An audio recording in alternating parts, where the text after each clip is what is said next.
Hi, everybody, and welcome to the podcast. This is Nick. It is an Ask Me Anything in my hotel room here in Phoenix, Arizona. So if the sound is off, I apologize. We're trying to do the best we can with a mic on the road here. In the Ask Me Anything, you got to be in the hyperCLEAN specialist group on Facebook to submit a question here. And so we're going to go ahead and get started. First question is from Tyler. For super wealthy clients, the kind that go on vacation for years at a time, do you reach out to them when their vehicles need attention or do you wait for them to contact you? Well, here's the great thing. We have a lot of wealthy clients. None of them go on vacation for years at a time. I think there's something to remember here. A lot of times when people do go on vacation, that's the time to get their car in for any type of service. So, a lot of times, very wealthy clients have what's called an estate manager. The estate manager is the person you contact. They run the house. Hey, the PPF needs fixed, a rim needs fixed, tint needs done, whatever services you provide, paint correction and coating need to be done on a vehicle. So, actually, vacation times are times when most of the time you can get the vehicle in for some type of service. Okay. Now, if I have clients that are on my maintenance program and they're wealthy like that, they just stay on the program week in and week out. Usually, they don't want dust to accumulate, things like that. They have lots of people going in and out of their homes. So things tend to happen. So we check on vehicles on a weekly basis no matter what. But it's a little bit of a misnomer that extremely wealthy people are on vacation all the time. They'll go on vacation, let's say a month in the summer, a couple weeks here and there. But my customers that have a lot of money tend to stick to a pretty basic schedule. They may fly out of town for work or things like that, but we just keep everybody on the program. And usually, if they have enough money and they're really, really wealthy, they have what's called an estate manager, and that's who you deal with. From Bill, is there an official release date of the new hyperCLEAN ceramic spray product? Also, what is the most expensive raw material used in manufacturing of a coating? The official release date is probably going to be somewhere around March or April. I don't know that we've decided that internally yet on the spray product. Also, the most expensive raw material is going to be, look, there's a lot of different long names here, but we can boil it down: TiO2, SiO2, carbide, whatever you're using. That's going to be the most expensive thing. There's some very long chemistry names that I don't pronounce very well that I'm not going to embarrass myself on this podcast. So, but those are the most expensive. Also, you have a lot of, different, uh, cross-linking type of additives. You have solvent additives. You have all kinds of different things that go into a coating to make it work properly, and those tend to be fairly expensive if you do it on the high end as well. And one thing to remember about a lot of this stuff is raw material has grades.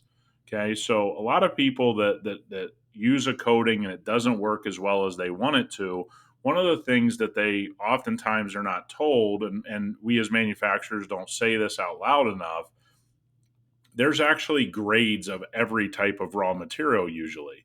So let's just use soap, for example. A surfactant in soap, the three most common grades used in car wash, car soap, are very low grade. If you want to make a really good car wash soap or a good wash soap, you have to move up in category of surfactant. So for those of you that have used our foam wash or especially ceramic snow, largely those surfactants in those products are so high grade that very, very few companies ever use them. And we were told that by our raw material supplier, that most companies just aren't going to put that level of surfactant in. So remember, even in the raw material world, there are grades to this material. So somebody can get some really cheap, again, SiO2 type of ingredient, and they can just go for the lowest grade, and it's not that expensive. And so everything you do in the raw material world, there's going to be some exceptions. There are going to be grades to this stuff. And so when we tell everybody that as we start to build more and more of our products and we start to experiment more and more and we order more and more raw materials, one of the things that we're trying to get across to so many people is there is a fundamental difference in raw material. Plain and simple, guys. There is a very big difference in those types of things. And so raw material can be extremely cheap, or you can go for higher grade stuff. And, for anybody that's used Sparta, Uno, Trey, any of those, you guys know there's a difference. Well, the difference is going to come with the grade of raw material that you purchase. I hope that helps, Bill. Do you guys ever, from Danny, do you guys ever plan on an IPO or preferred stock?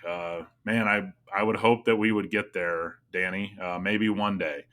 I invest in all the companies I buy from, and that includes hyperCLEAN. P.S. hyperCLEAN will be the next P&S. Would you train me to detail a McLaren on a high level? Danny, the truth is that, whether it's a Honda Civic or a McLaren, you can detail anything on a high level. And those things are largely interchangeable. One of the things that I see a lot of people get caught up in is what kind of car I'm working on. Like, we just had an SF90 that got picked up by one of our customers while I was here in Arizona. We had to schedule it to go back to Ferrari to handle a couple things, and then we'll get our hands on it. But one of the things that I tell people all the time is, once you work on some expensive vehicles, you realize a vehicle is a vehicle is a vehicle. And if you're able to detail a Honda at a high level, you're able to detail a McLaren at a high level. If you check out our YouTube page, we're going to be doing a lot more stuff, sharing a lot more of how to do things. Right now, we're going over the basics. But yeah, if you stay tuned to our YouTube channel, I think everybody's going to be able to detail at a high level watching our YouTube channel. Thanks for the question, Danny. From Nick, do you run deionized water on your trucks or have a filtration system in the shop? Can you suggest a good setup for mobile? Can't seem to find anyone around here that supplies deionized water to purchase.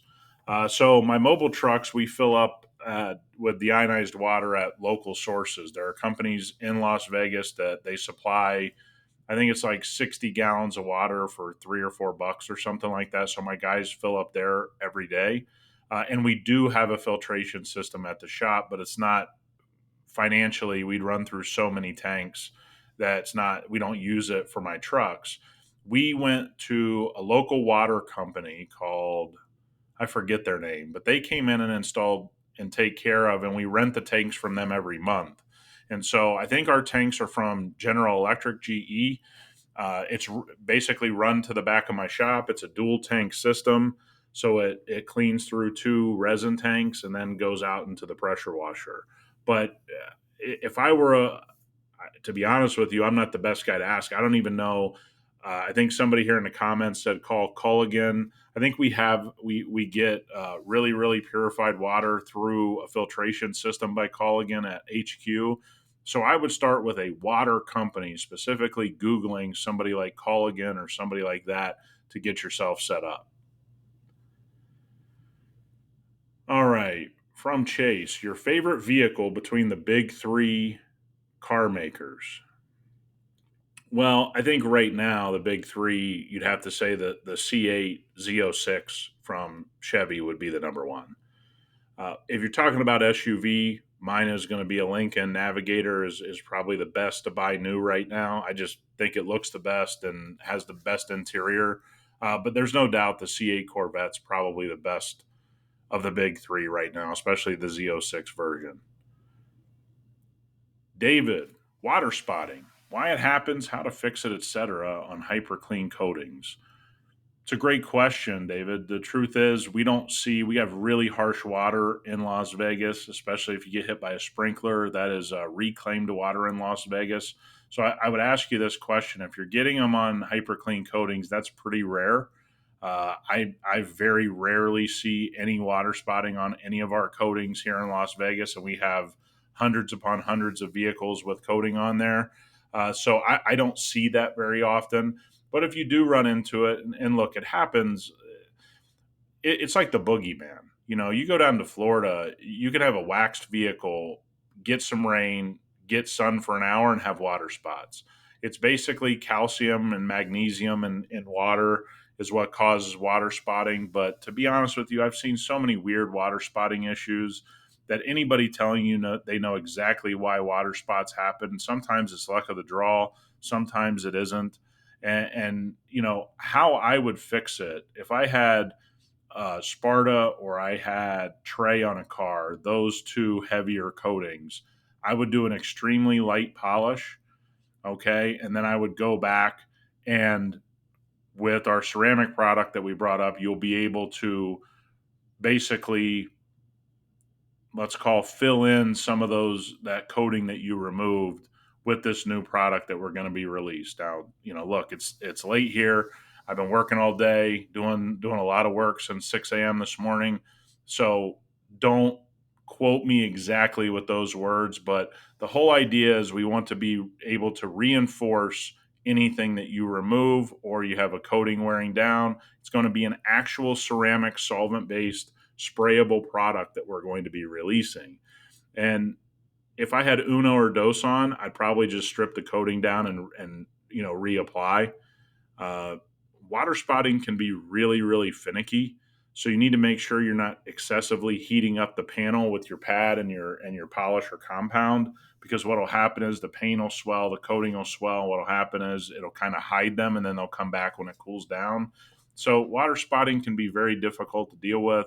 It's a hit or miss thing. Honestly, people trying to tell you they know exactly why it happens. Obviously, it's minerals in water that cause it. But I mean, it can happen in an unlucky fashion. I've seen people with high grade wax on their car. They go outside, it rains a little bit, they drive around, for a couple hours in the sun. They go to wash it the next day, it's water spotted. I mean, it's really one of those insane things. And obviously, water spotting happens in certain parts of the country more than others. So, hope that helps.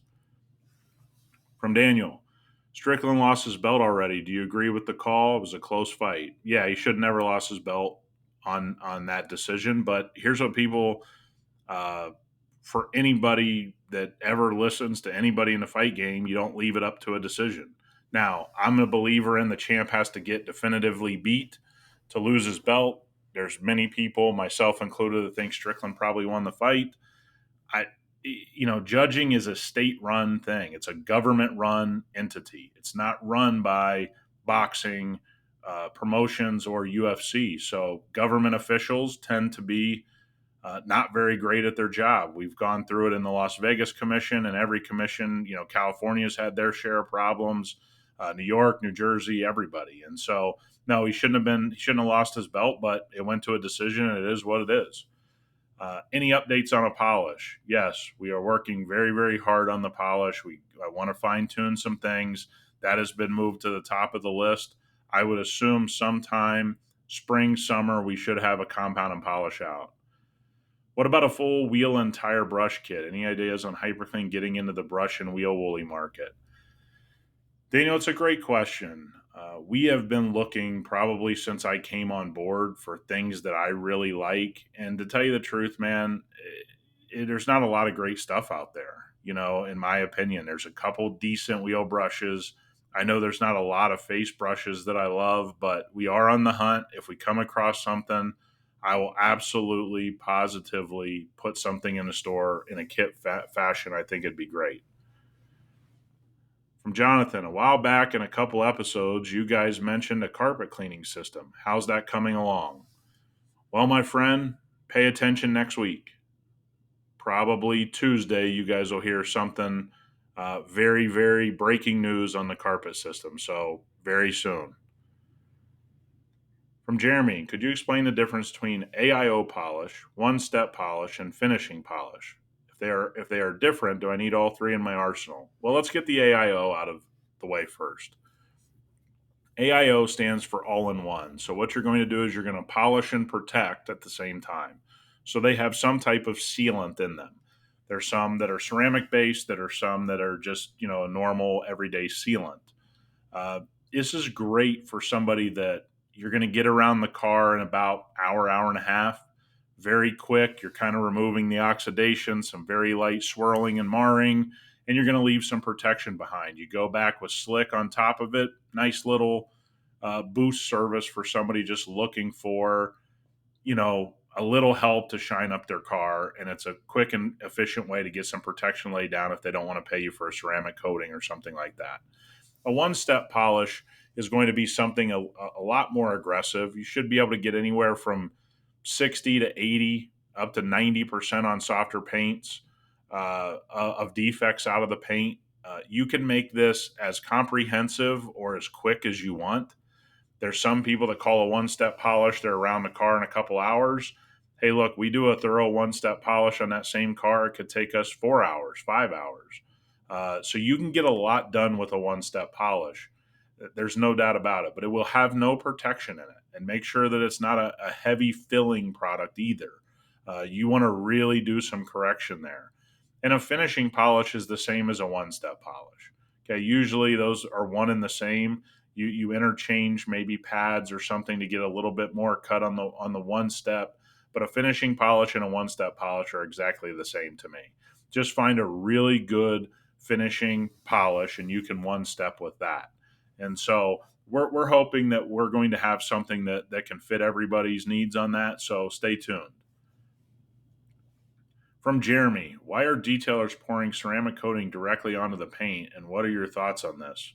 Well, Jeremy, I've never seen that, so I have no idea why they're doing it. I would love to watch that, but no, I haven't seen it, and that's completely ludicrous to me. I have no idea why they're doing it, except they're just begging to leave a high spot that they're going to have to sand off with that much coating on there. I have not seen it. So if I'm talking out of school or there's something that I'm missing, that's fine. I have not seen it come across my timeline. For some reason, it makes me laugh thinking that somebody's just like pouring Uno all over the hood or something like that. I don't know what exactly they would be doing, to be honest with you, Jeremy, but I would not have advised that with a high grade coating, even from Uno all the way up to Sparta. Don't do that would be my advice. From Billy, after years in business, how have you dealt with burnout? Have you ever hit the wall and thought, F this? Yeah, that's kind of interesting. Yeah, I have kind of had times where I'm like, what the hell's going on here? Should I keep doing this?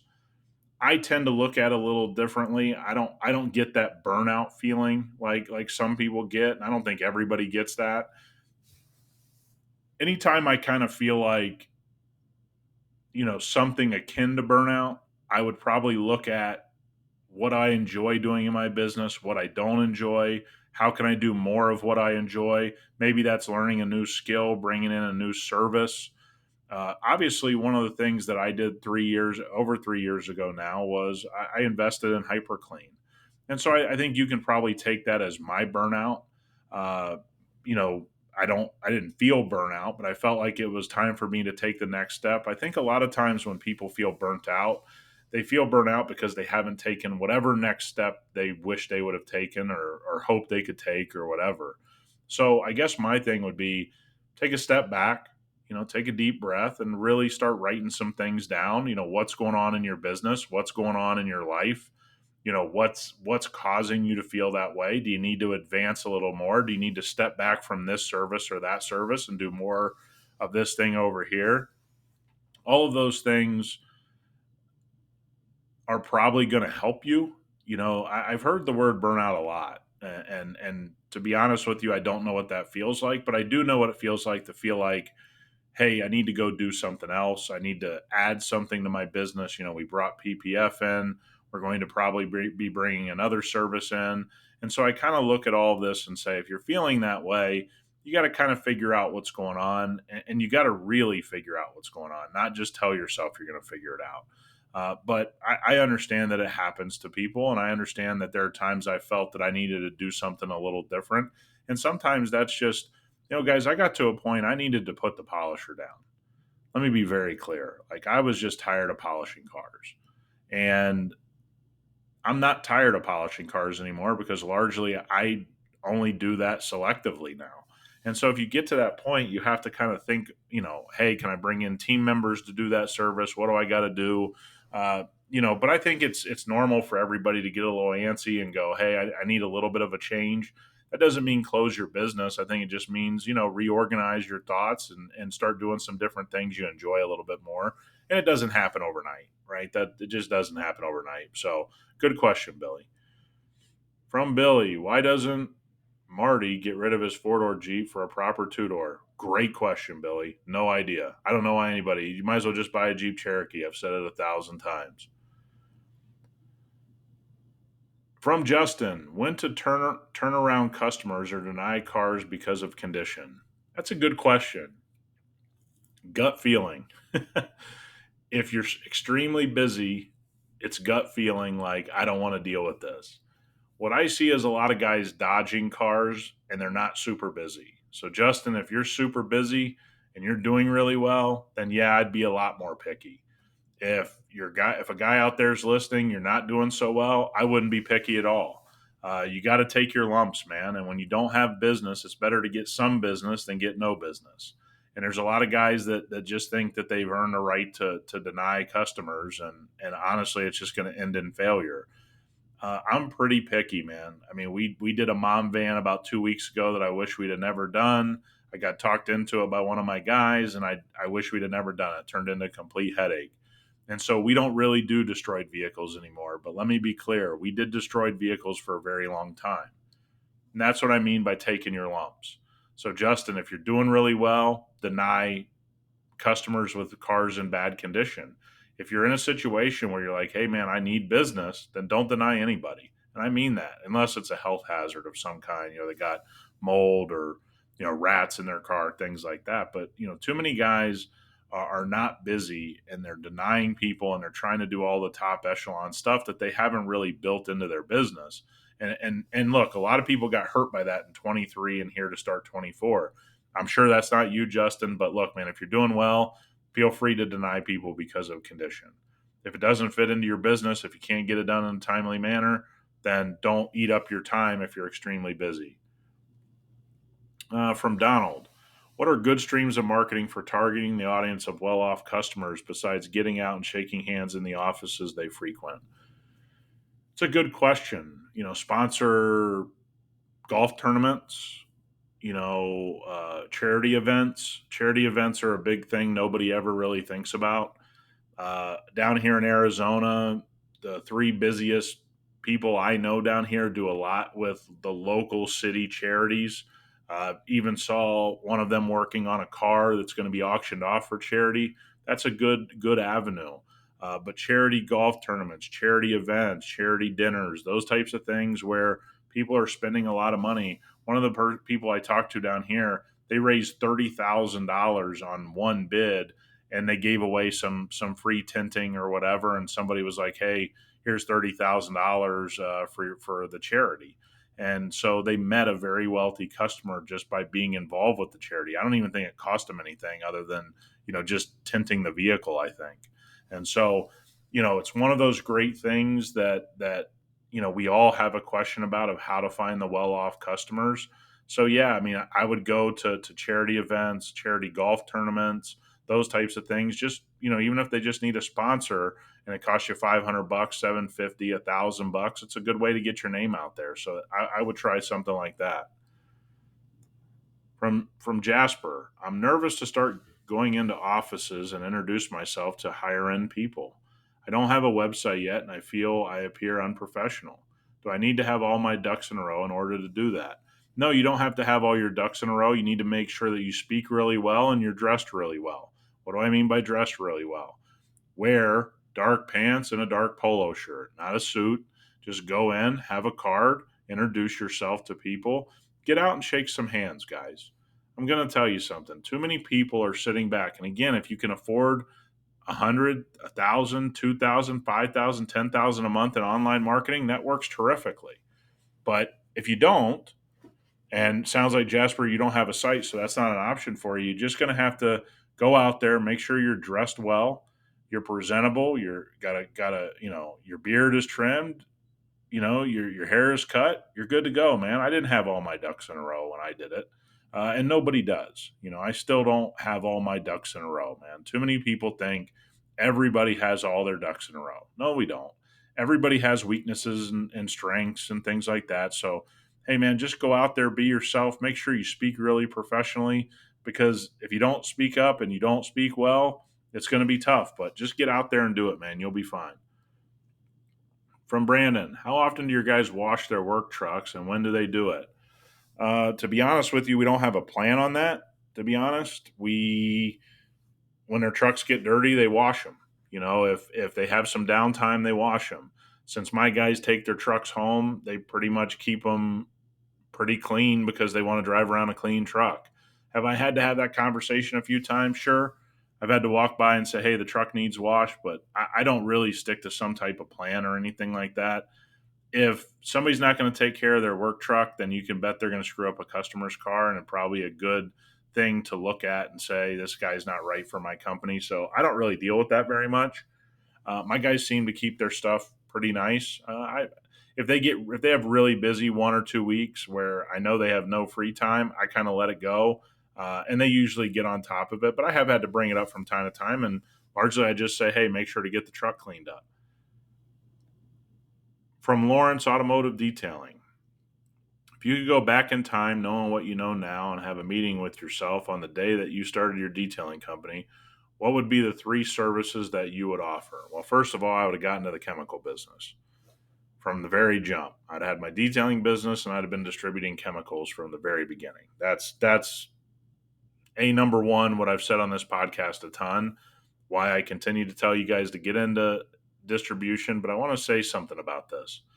Too many guys get into a service or something like product distribution and they think that something's going to change in the next month or 3 months. No, my business is 13 years old. If I would have put 13 years into my detailing and into distributing chemicals, I'd be successful in both by now. That's what would have happened. Okay. But I'm talking a 13-year timeline. So a lot of guys get into things and they want instant money in detailing because so many of us can go out and detail a car, customer hand us $500, $250, $1,000, whatever, and we think we're golden. And that's the curse of detailing is a lot of guys are looking for the quick buck. So first of all, I would have told myself, hey, you need to design your company to be around for 13 years. And I would have gotten into chemicals and detailing at the same time. Services as a detailing company, ceramic, PPF, and tint would have been the 3 services I would have gotten into immediately. If I would have done that, my company could be a little bit bigger than it is now, but I have a fairly big company. And again, if I was going to tell everybody what they should be doing is when you do ceramic, all your ceramic clients need to be on a maintenance program. Now, people hear maintenance program and they go, well, my maintenance program has been open for a month and I don't have that many customers. No, you're trying to take every ceramic coating customer, put them into your maintenance business. And by the time you get 5 years down the road, you're going to have a healthy monthly service business on ceramic coatings maintenance. Then you're going to have ceramic coating applications. Then you're going to have PPF. Then you're going to have tint. Okay, but remember what I said at the beginning of this. What trumps all of that for me, if I had to rewind the clock, I would have been in product distribution. And I'd have been happy with it because I'm telling you, it would have taken a lot of pressure off my business and allowed me to do a lot more things that I wanted to do instead of having to take those jobs early on. But again, with any of this stuff, one of the things that I want to say that I'm seeing too often, and I think it really hurts people, is just how long it takes to build something successful. Okay. It's not a year. It's not 2 years. I mean, you're talking about 5 to 10 years of work to really get to the level that you want to get to. And if you get there in 5 years, that's awesome. But every successful person I know has taken longer than 5 or 10 years to get successful. I saw an interesting interview with a guy that his job is to interview billionaires. There was not a single person he ever interviewed that became a billionaire in under 20 years. From the founding of their company to the sale of their company, it was never under 20 years. And so a lot of people look at billionaires and they go, oh, he's a billionaire. Well, what if he did it in 30 years? He wasn't a billionaire until 30 years later. He wasn't a billionaire until 40 years later or 25 years later. And so a lot of detailers, a lot of people in general are looking for quick success. And if you just take your time and realize that what I'm doing here is I'm building something for the next 10 years, then you're going to look at it differently. And that's why you'd be in product distribution. That's why you would do things like tint or PPF, is you'd be looking at building up over the next 10 years, next 15 years, 20 years. And if you take that time frame and you don't let yourself get caught up in all of the quick buck things, all this stuff can be super successful. Largely, one of the things we found out inside hyperCLEAN recently just somebody that we were working with. Most people quit right before they start making real money. And that's a fact I've watched my entire adult life. Friends, family, detailers, in and out of this business, it doesn't matter. There are so many people that quit right before the money starts to flow in. They go, "Oh, I've had enough. I've tried this." Well, usually it's like 6 months they tried it, a year they tried it. That's just not very much time, guys. And it just isn't. And so I think if you had the mindset of what do I want to do for the next 10 years, you'll pick your services properly and don't just think about tomorrow and don't think you're going to make money overnight. I see this a lot in the PPF world. People think they're going to spend no money and be successful in PPF. It's like, dude, you better have 30 to 40 grand ready to go because it's time consuming and there's going to be a lot of mistakes. And, the guys that are making a lot of money in it now have been doing it for 5, 10, 15, 20 years and same with tint and same with all of this stuff. So again, my first would be I'd be in product distribution, number one. That's what I would have changed back in 2010. All right, guys, thank you so much for all the questions. Again, if you want to participate and ask questions for this episode, you got to be a part of the hyperCLEAN specialist group on Facebook. We put out a post when we're going to have one of these. I can't thank you all enough for all the great questions and for another great episode. We'll see you next time.